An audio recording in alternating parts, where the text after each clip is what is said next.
Pagi hari ini kami akan memulai ibadah kami. Kiranya Roh-Mu yang kudus, ya Bapa, yang bertahta di dalam hati, akal, dan pikiran kami. Hanya di dalam nama Yesus Putra-Mu, kami berdoa dan bersyukur. Amin. Shalom Bapak dan Ibu, kita hidup di zaman yang serba instan pada era masa kini, di mana sepertinya masing-masing kita, baik itu secara pribadi, secara keluarga, secara komunitas, sepertinya hidup di dalam waktu yang sangat sempit, di dalam artian apa? Begitu banyaknya hal-hal yang disajikan kepada kita, baik itu melalui media-media online, sehingga kita seolah-olah kehabisan waktu dan menjadi terburu-buru. Pada saat ini ada kecenderungan di mana kita sepertinya ingin yang serba instan. Apakah itu di dalam kehidupan keluarga, di dalam pekerjaan, di dalam kehidupan pelayanan. Karena terburu-buru, akhirnya kualitas pastinya akan turun. Keterbatasan waktu, mau tidak mau, itu akan mempengaruhi kepada kualitas hubungan. Pada pagi hari ini, dengan tema keluarga yang membangun relasi dengan Allah di dalam ketaatan beribadah. Ketaatan tentu tidak terlepas dari waktu, Bapak dan Ibu. Nah, bagaimana kita sebagai hamba Tuhan, sebagai orang-orang percaya, sebagai umat beriman, bisa memaksimalkan waktu yang kita lihat seolah-olah 24 jam itu semakin pendek ya. Bagaimana kita di sini? Kita tentu yang paling dibutuhkan di dalam kehidupan kita pada saat ini, dalam membangun ketaatan beribadah. Sebagai keluarga yang terdiri dari suami, istri, anak-anak. Dan sebagian keluarga ada yang terdiri dari suami dan anak-anak. Ada yang terdiri dari istri dan anak-anak. Ada yang terdiri dari suami, istri saja. Bagaimana kita bisa membangun ketaatan di dalam rumah, di dalam keluarga. Keluarga inti di sini, apabila anak-anak kita sudah menikah, dia tentu nanti akan membentuk keluarga lagi. Menjadi suami, istri, dan anak-anak. Maka pengenalan akan iman kepada Kristus Yesus, Tuhan dan Juru Selamat. Dan mengajari mereka di dalam iman percaya itu. Di dalam fondasi iman yang kuat. Dan juga mengajari anak-anak kita dengan nilai-nilai yang berlaku secara umum di masyarakat. Pengajaran tentu harus ada diikuti dengan praktek iman. Praktek iman itu harus ada role modelnya.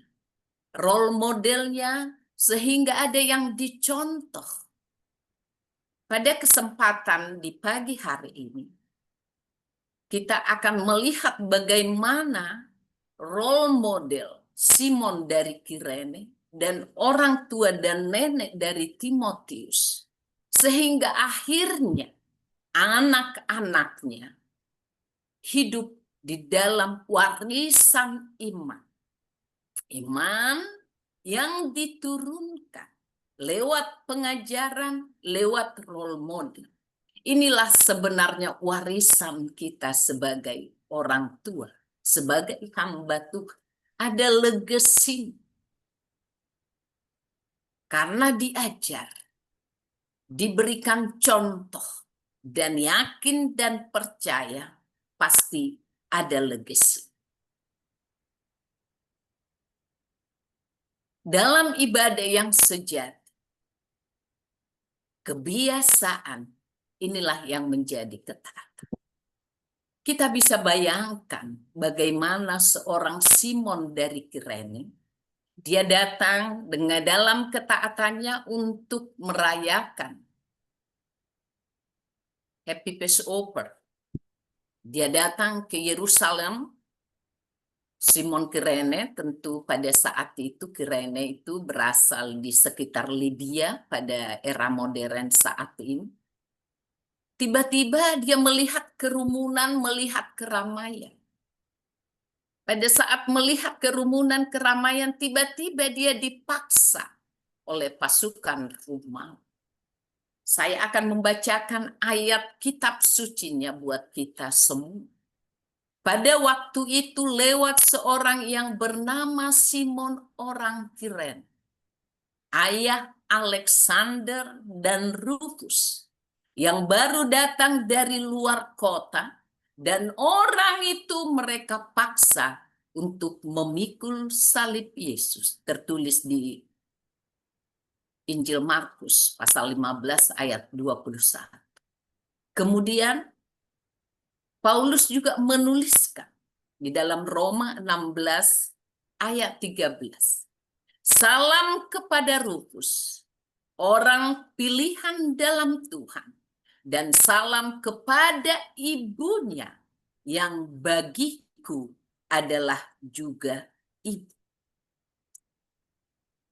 Keluarga Simon adalah contoh yang sangat nyata bagaimana mereka mempraktekkan ibadah yang sejati, ketaatan beribadah, mulai dari pengajarannya, role modelnya, dan akhirnya di sini kita melihat bagaimana putra-putranya Alexander dan Rufus di-state di dalam firman Tuhan. Seorang penginjil Markus menuliskan dengan sangat jelas di dalam firman Tuhan, baik itu di kitab Perjanjian Lama, di kitab Perjanjian Baru, ada memang yang dituliskan siapa anak-anak. Tetapi Markus 15 ayat 21 dan Roma 16 ayat 13 ini sangat jelas menunjukkan bahwa seorang Simon adalah role model yang sangat tepat buat anak-anak dan buat istrinya.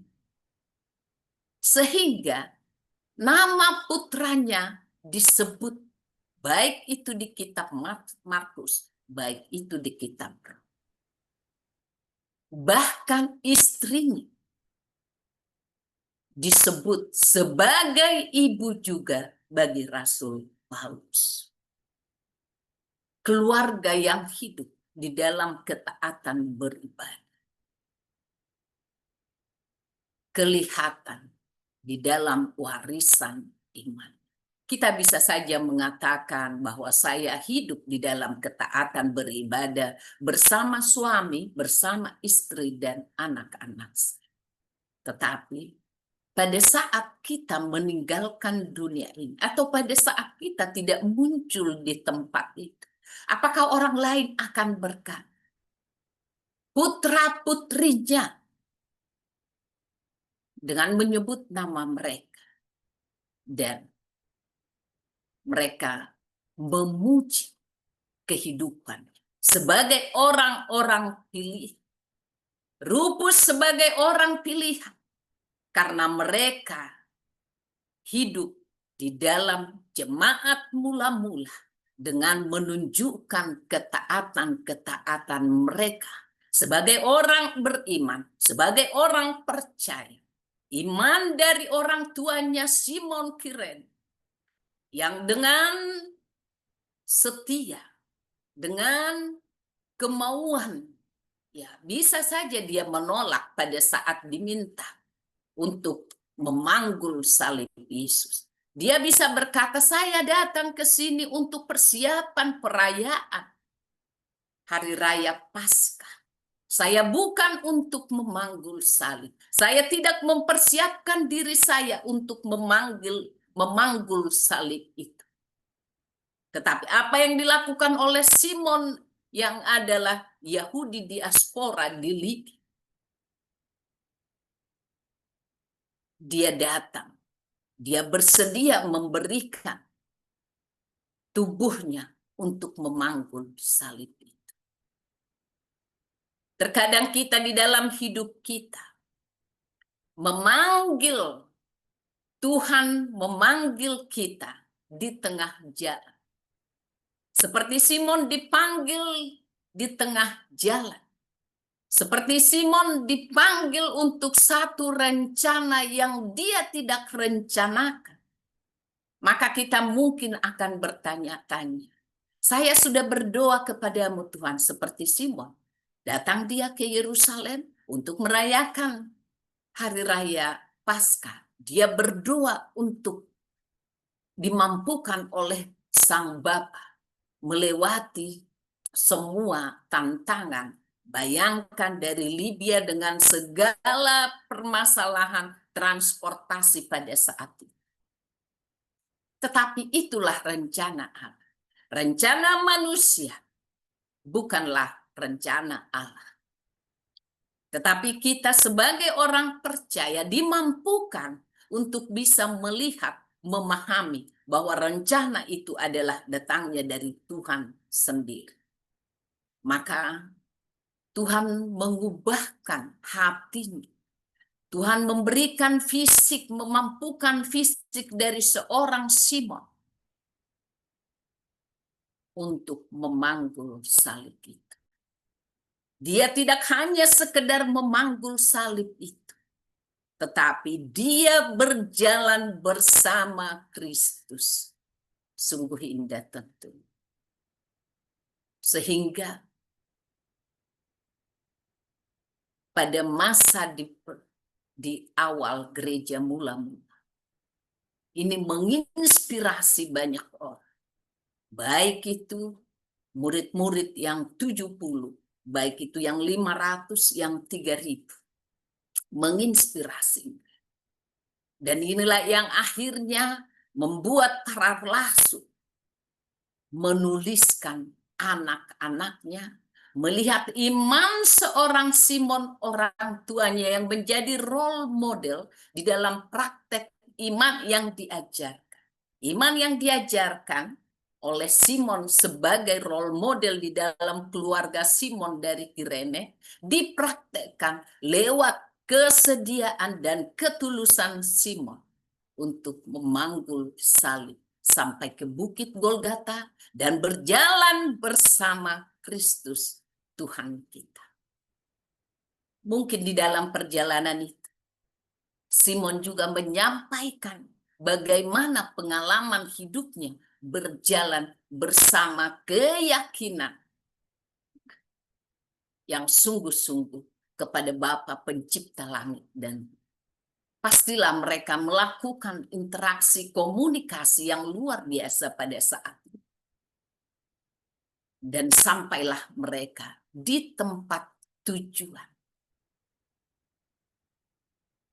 Berakhir di tempat yang direncanakan.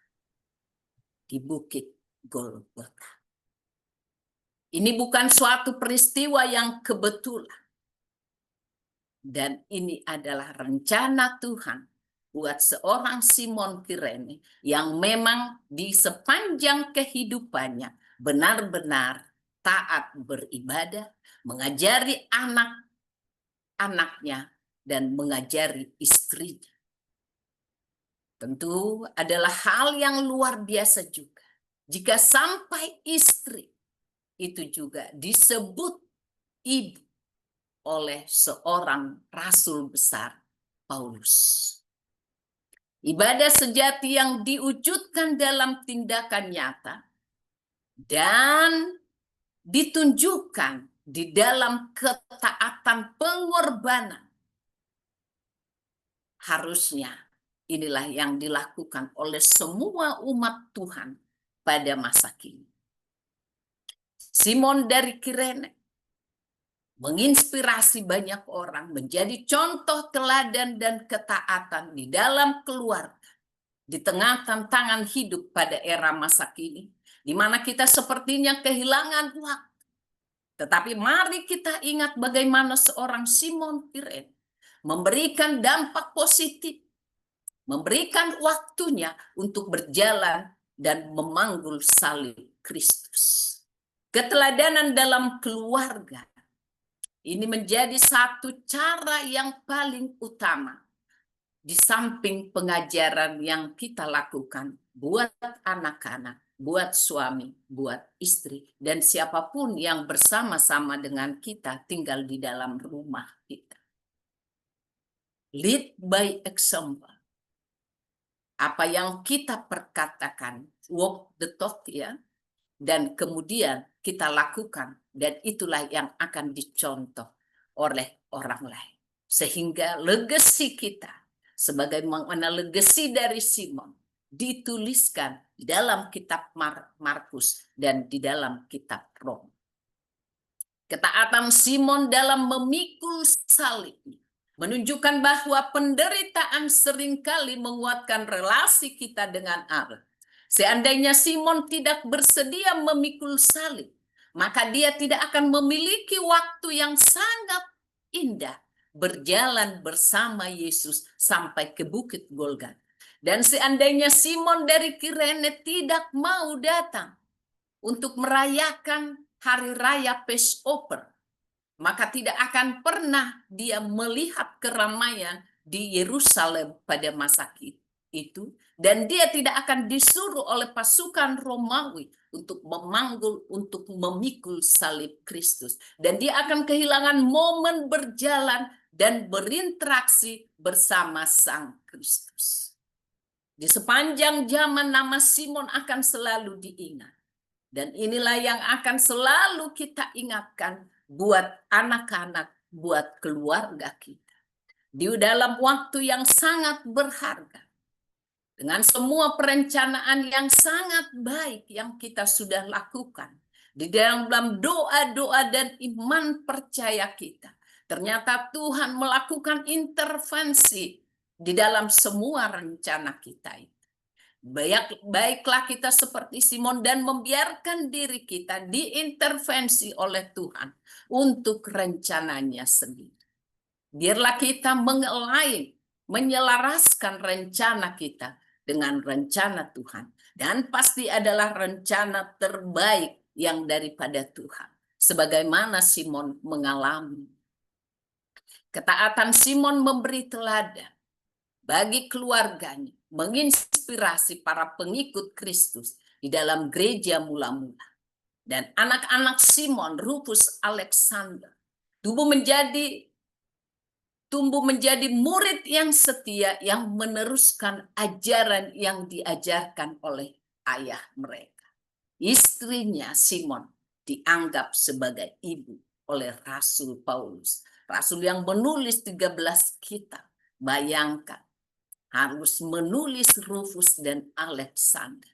Jika dia tidak melihat benar-benar bagaimana legasi iman yang diwariskan oleh ayahnya Simon Kirene di dalam kehidupan Rufus dan Alexander dan di dalam kehidupan istri dari Simon Kirene, tentulah mereka tidak akan disebutkan di dalam kitab Markus maupun di dalam kitab Roma.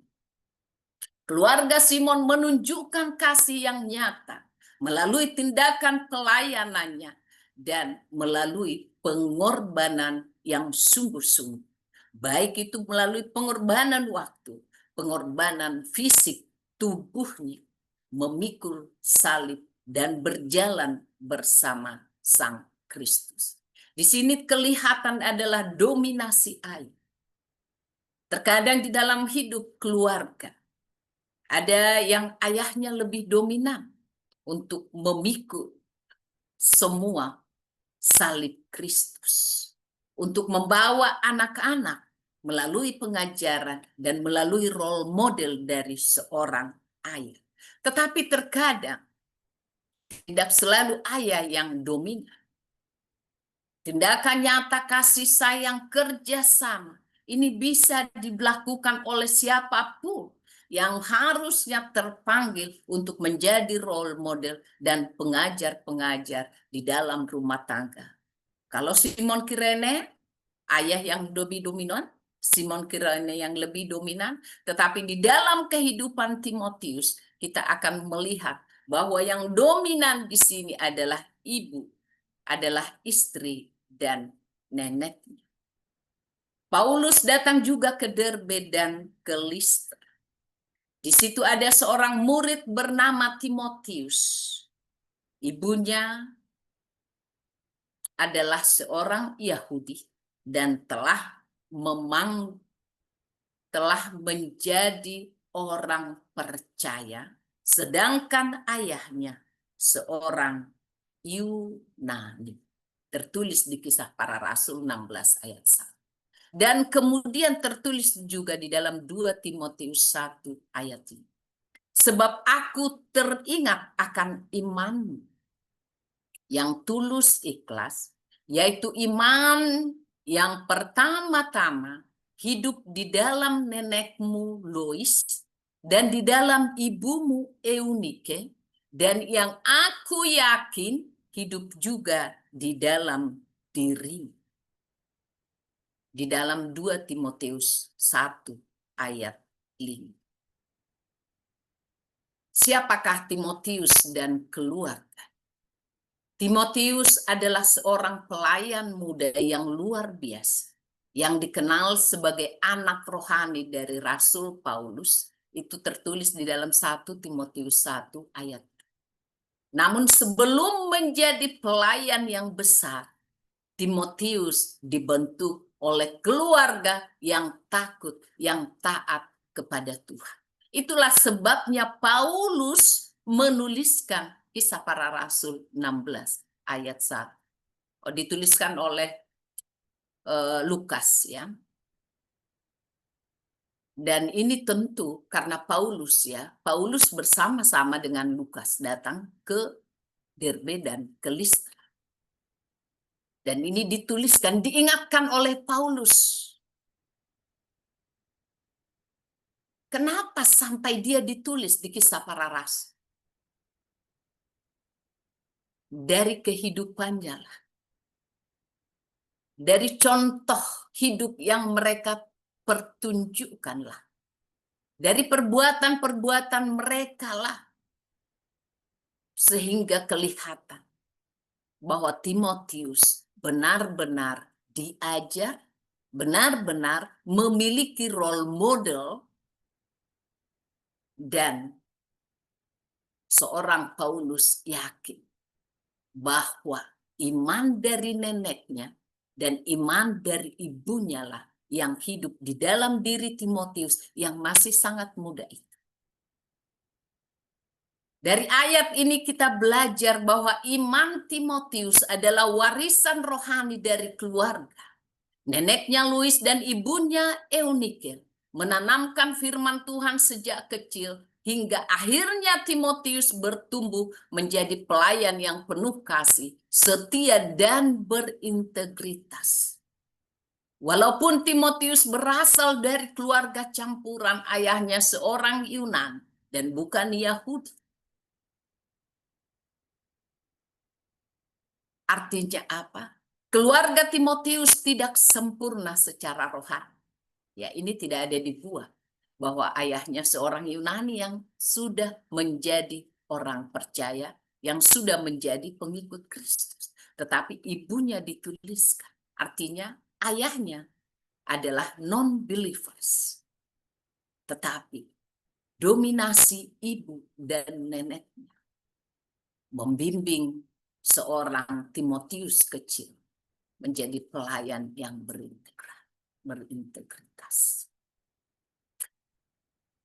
Tugas kita pada saat ini, jika ayah tidak dominan, tidak bisa menjadi role model, maka ketaatan ibu dan bersyukur jika masih memiliki nenek. Ya, kalau sempat cucu-cucu ya mungkin sampai dengan usia 10 tahun, 12 tahun, bahkan mungkin sampai dengan mereka menikah masih ada nenek, kakek. ini tentu akan lebih luar biasa lagi. Kita tentu mau seperti ini. Nama kita dituliskan lewat kehidupan, lewat pelayanan, lewat pengorbanan dari seorang cucu. Lois tentu adalah orang yang sangat berbahagia. Di dalam kerajaan surga dia pasti sibuk menceritakan bagaimana dia membimbing Timotius cucunya. Bagaimana dia membimbing putrinya Eunike sehingga menjadi seorang ibu yang luar biasa. Lois dan Eunike mungkin berdoa setiap hari agar anak, agar cucu yang mereka kasihi hidup di dalam kasih Kristus. Dan doa-doa itu dijawab oleh Tuhan melalui panggilan Tuhan dan memilih Timotius menjadi pelayan, menjadi saksi kunci di dalam hidup. Timotius tidak belajar iman hanya di luar rumah tangga. Ya, dengan mempercayakan kepada para guru, ya, kepada para rasul yang lain, tidak. Belajar dari keluarganya sendiri. Rumahnya menjadi tempat beribadah pertama. Dan rumahnya menjadi sekolah iman yang pertama bagi seorang Timotius. Hari ini kita melihat bahwa mungkin kita juga menyerahkan pembinaan rohani anak-anak kita kepada gereja, kepada sekolah minggu, kepada guru agama, kepada para pendeta, pastor, hamba Tuhan. Melalui tulisan di Kisah Para Rasul 16 ayat 1 dan 2 Timotius 1 ayat 5 mengingatkan kita bahwa tanggung jawab utama membangun relasi dengan Allah dimulai dari rumah. Dari rumahlah menuju pelayanan global. Timotius yang dibesarkan di dalam rumah iman akhirnya menjadi rekan pelayanan Paulus, melayani di banyak kota seperti Efesus, Tesalonika, Filipi. Ia dipercaya memimpin jemaat muda, youth ya, dan menjadi teladan bagi orang percaya. Keluarganya mungkin sederhana, tetapi hasil pendidikan rohani mereka mengubah dunia pelayanan.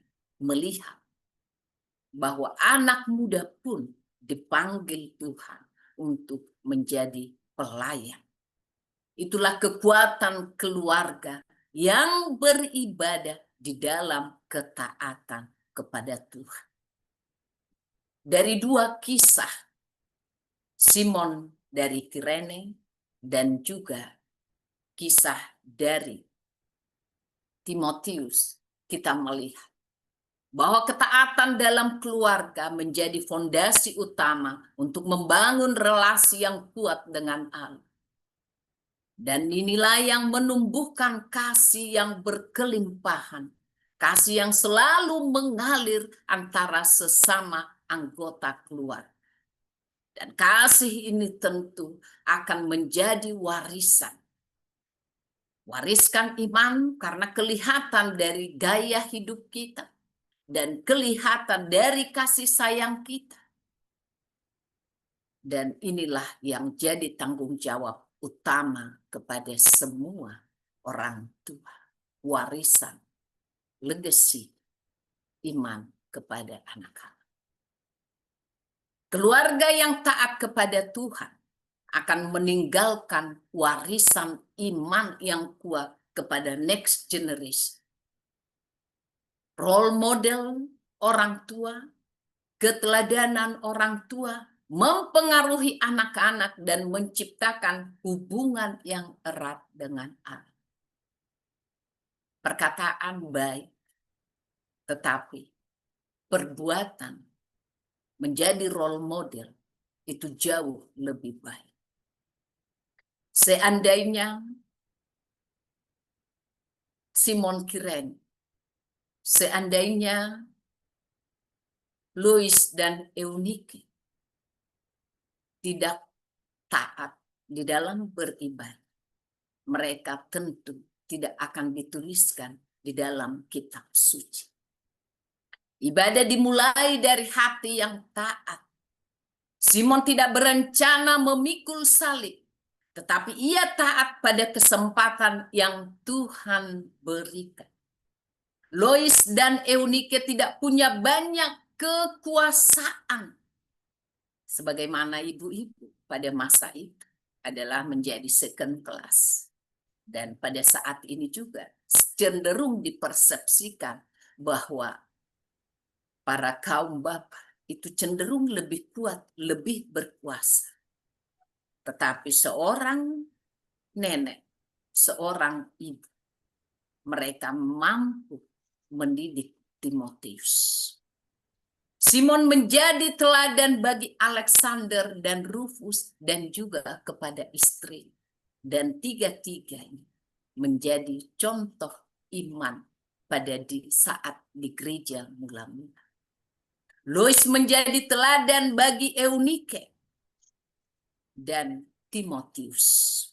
Iman sejati diwariskan hanya melalui keteladanan, bukan hanya perkataan-perkataan. Keluarga yang beribadah melahirkan pelayanan yang berdampak. Keluarga yang selalu berdoa bersama-sama akan melahirkan anak-anak yang melayani Tuhan dengan setia di berbagai bidang kehidupan masa kini. Bahkan ketika dunia berubah pun, keluarga yang dibangun atas dasar Kristus pasti tidak akan goyah. Reminder buat kita, para hamba Tuhan, para orang tua, bapak, ibu, nenek yang hidup di masa kini. Di mana masa kini orang-orang cenderung ketakutan untuk terluput atau untuk tidak mengikuti berita-berita, ada namanya fear of missing out gitu ya. Selalu mau itu cerita-cerita yang terbaru. Cerita-cerita yang terbaru mengenai kehidupan para selebritis, kehidupan para crazy rich. Wah, kita seolah-olah di drive gitu ya. Di drive tangan kita itu untuk scrolling. Mari kita, hati, akal, pikiran kita, fisik kita, tangan kita, mata kita ini di drive untuk scrolling tentang kebaikan-kebaikan Tuhan. Membaca firman Tuhan, melakukan dengan setia, mengajarinya, dan menjadi role model buat anak-anak, buat keturunan, dan bahkan siapapun yang Tuhan perkenankan berinteraksi dengan kita. Para hamba Tuhan, gembala sidang, melalui kehidupannya, menjadi role model buat semua jemaat, buat semua umat di gereja. Keluarga Kristen bukan hanya sekumpulan orang-orang yang tinggal serumah. Kita bukan hanya sekedar tinggal serumah. Dan di dalam Kingdom Family Indonesia kita juga bukan hanya sekedar menjadi anggota yang mungkin aktif, mungkin tidak aktif, beribadah di pagi hari, atau ikut pengajaran di malam hari, atau ikut di dalam interaksi-interaksi sosial lainnya. Kita sebagai persekutuan kecil, di mana ada Allah yang hadir, yang kita sembah, yang kita muliakan. Di setiap perjumpaan kita. Seperti Simon dan keluarga. Mari kita membawa salib setiap hari dengan rela hati. Agar anak-anak kita melihat bahwa hidup bersama Kristus adalah kehormatan. Memikul salib adalah kehormatan. Sehingga seorang Simon dari Kirene, dari Libya, Afrika Utara sekarang, harus mempersiapkan dirinya sebagai Yahudi diaspora, melakukan perjalanan yang begitu sulit dengan berbagai tantangan untuk tiba merayakan Paskah di Yerusalem, dan melihat keramaian dan kemudian mendekati keramaian dan kemudian disuruh memikul salib dan dengan senang dan rela hati Simon memberikan tubuhnya untuk menggantikan posisi Sang Kristus, memikul salib dan berjalan bersama-sama, berinteraksi bersama Kristus pada masa tingkat paling rendah di dalam kehidupan manusia, Sang Kristus. Kehidupan manusia sebagai manusia sejati, Sang Kristus Tuhan kita mengalami kehidupan paling menyedihkan pada saat memikul, pada saat perjalanan ke Bukit Golgota. Dan di masa kehidupan manusia yang terendah itu, ada Simon Kirene yang memberikan tubuhnya, memberikan hatinya, memberikan pikirannya untuk berjalan bersama Kristus. Kita juga terpanggil pada masa di lembah, di dalam rumah tangga kita. Apakah itu suami, apakah itu istri, apakah itu anak-anak. Maukah kita seperti Simon Kirene memberikan fisik kita untuk memikul salibnya dia? Maukah kita memberikan pikiran kita untuk mencarikan solusi bagi dia? Maukah kita memberikan keberadaan kita dengan semua kelelahan mungkin yang kita sedang alami untuk meringankan beban dari anggota keluarga, jemaat, dan komunitas kita? Biarlah ini yang menjadi reminder buat kita semua. Keluarga Timotius menjadi contoh, karena walaupun tidak ada sosok ayah, tetapi sosok kedua perempuan, Eunike dan Lois, menggantikan sosok ayah. Jadi tidak ada alasan buat kita pada masa kini. Jika yang masih memiliki keluarga lengkap, mari kita bersyukur. Dan jika yang memiliki keluarga tidak lengkap, mari juga kita bersyukur. Ingatlah, di sana pun ada Kristus yang menjadi kepala keluarga, yang menjadi bapa buat anak-anak. Dan jika keluarga masih lengkap seperti Simon Kirene, berikanlah juga keberadaan untuk berjalan bersama-sama Sang Kristus. Inilah warisan. Ada istilah no action talk only. Artinya apa? Jika masih ada di dalam tahap pertama yang saya sampaikan tadi, ada 3 ketaatan yang harus kita lakukan. Keluarga yang hidup di dalam ketaatan beribadah. Beribadah itu dimulai dari pengenalan, pengajaran, pembinaan iman, yang kemudian di dalam perbuatan, tindakan sehari-hari yang menjadi role model tentunya orang tua. Apakah itu ayah, apakah itu ibu di dalam keluarga inti. Dan jika salah satu tidak ada, ingatlah bahwa keluarga Timotius pun bisa menjadi melahirkan dan membimbing Timotius menjadi pelayan kaum muda yang berintegritas. Jadi jangan membuat alasan. Dan jika masih lengkap seperti keluarga Simon Kirene, mari kita bersama-sama anak dan istri bisa tertulis di dalam kitab suci karena perbuatan-perbuatan mereka di dalam gereja mula-mula. Rufus Alexander dan ibunya akan selalu dikenang dari semua generasi ke generasi.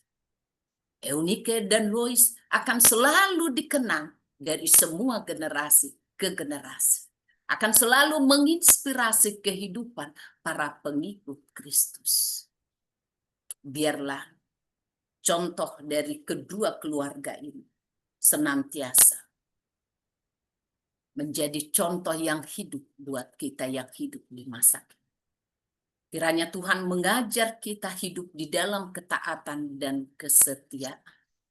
Kiranya Tuhan menjadikan rumah kita menjadi tempat kasih-Nya, menjadi tempat mengajarkan firman-Nya, dan tempat generasi baru dilahirkan bagi kerajaan-kerajaan Tuhan. Bukan hanya sekedar melahirkan anak-anak biologis, tetapi anak-anak biologis itu menjadi the next generation buat kingdom of heaven, kingdom of God. Kita harus memastikan bahwa generasi yang lahir di dalam rumah tangga Kristen adalah generasi-generasi kerajaan surga. Karena kita senantiasa meneladani bagaimana kehidupan Simon Kirene, kehidupan Lois, kehidupan Eunike dan Timoteus. Dan masih banyak contoh-contoh lain yang di dalam Alkitab. Tetapi melalui dua contoh ini kiranya cukup untuk menjadi reminder bagi kita semua. Dan kita pada akhir memiliki legacy. Dan kita dengan gagah berani berkata, bagiku tidak ada sukacita yang lebih besar daripada mendengar bahwa anak-anakku hidup di dalam kebenaran. 3 Yohanes 4. Bagiku tidak ada sukacita yang lebih besar daripada mendengar bahwa anak-anakku hidup di dalam kebenaran. Terpujilah Kristus di dalam kehidupan kita. Terpujilah Kristus di dalam kehidupan anak-anak keturunan kita. Terpujilah Kristus di dalam kehidupan keluarga besar kita. Terpujilah Kristus di dalam kehidupan siapapun yang berinteraksi dengan kita. Biarlah nama Tuhan yang dipuji, disembah, dan dimuliakan. Mari kita berdoa. Bapa Surgawi, Bapa yang sungguh baik, sangat baik, dan teramat baik. Firman-Mu pada pagi hari ini kembali mengingatkan dan menginspirasikan supaya kami mencontoh, meneladan kehidupan Simon dari Kirene yang memberikan tubuhnya, memberikan keberadaannya untuk memikul salib Kristus dan berjalan bersama Kristus sampai ke Bukit Golgota dan menjadi role model buat anak-anaknya dan juga buat istrinya. Begitu juga kehidupan dari Eunike dan Lois yang menjadi role model kepada Timotius. Kiranya kami semua para hamba-Mu yang boleh bersama-sama beribadah di pagi hari ini memiliki kekuatan hati dan memiliki keberanian untuk memberikan diri kami berjalan bersama-sama Sang Kristus dan mengajarkan dan menjadi contoh buat anak-anak keturunan kami dan buat siapapun yang berinteraksi dengan kami. Terpuji termulialah nama-Mu ya Bapa Surgawi. Bapa yang kami puji, kami sembah di dalam nama Putra-Mu Kristus Yesus Tuhan kami dan dalam persekutuan dengan Roh Kudus. Amin.